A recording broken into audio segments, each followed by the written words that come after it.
Three of my all-time favorite books in the Bible are the Proverbs, Songs of Solomon, and Ecclesiastics. Wisdom is wisdom, no matter the source or the era. For example, Socrates said, "To deceive yourself and believe that which you don't know to be true is borderline madness." And Solomon said, "Why is a clever person wise? Because he knows what to do. Why is a stupid person foolish? Because he only thinks he knows." By the way, Socrates believed strongly in knowledge and taught that anyone interested in truth would have to first discard everything he believed he knew before real knowledge could be attained. In 399 BC, Socrates was found guilty of introducing false gods in his teachings by the priests and was executed.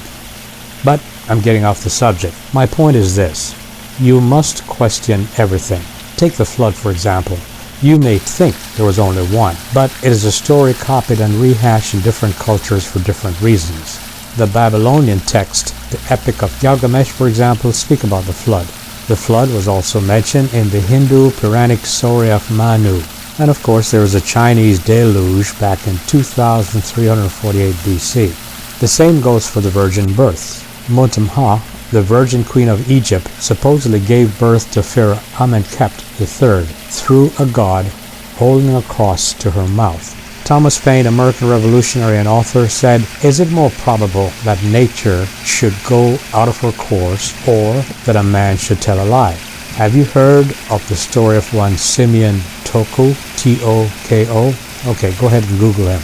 What about Akhenaten, the first to mention the one God theory? I mentioned this before, but you got to understand that Akhenaten and his family lived in the great religious center of Thebes, which was the city of the god Amun. There were thousands of religious people who served the gods. Religion was the business of the time, just like now. Many earning their living connected to the worship of the gods. Sounds familiar? But you know what happened to Akhenaten for going against the priests. Remember the Inquisitions? The point is, and I'm not against religion or against God. I'm simply against the abuse of religion with the poor and the ignorant. Entire ethnic groups have been held back by the shackles of religion. You know that. And my point is, God is inside you. Know yourself and you'll know God. It is really that simple. Socrates, who said, "The unexamined life is not worth living." I know you thought someone else said it, didn't you? But that is the way it is.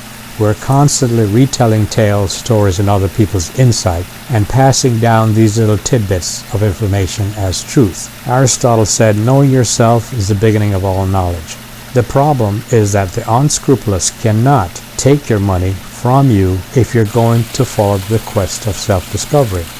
Think about it. You would not need the false teachers and preachers if you're following your own self. Even Pythagoras said, "Don't cover your mistake with false words. Rather, correct your mistakes with examinations." If you do something that is counter to your true self, don't ask for someone else's forgiveness. Forgive yourself and don't do it again. Such simple and honest solutions does not allow for others to make money from you.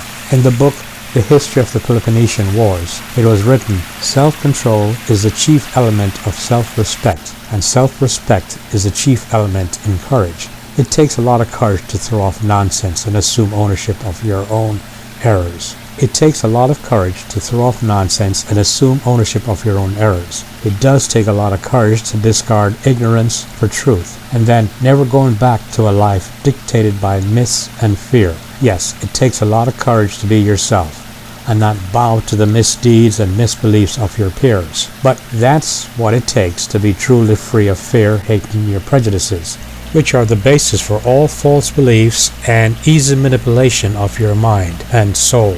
Now the question: on your quest for self-discovery, what are the 6 most important lessons you have learned in life? More on this later.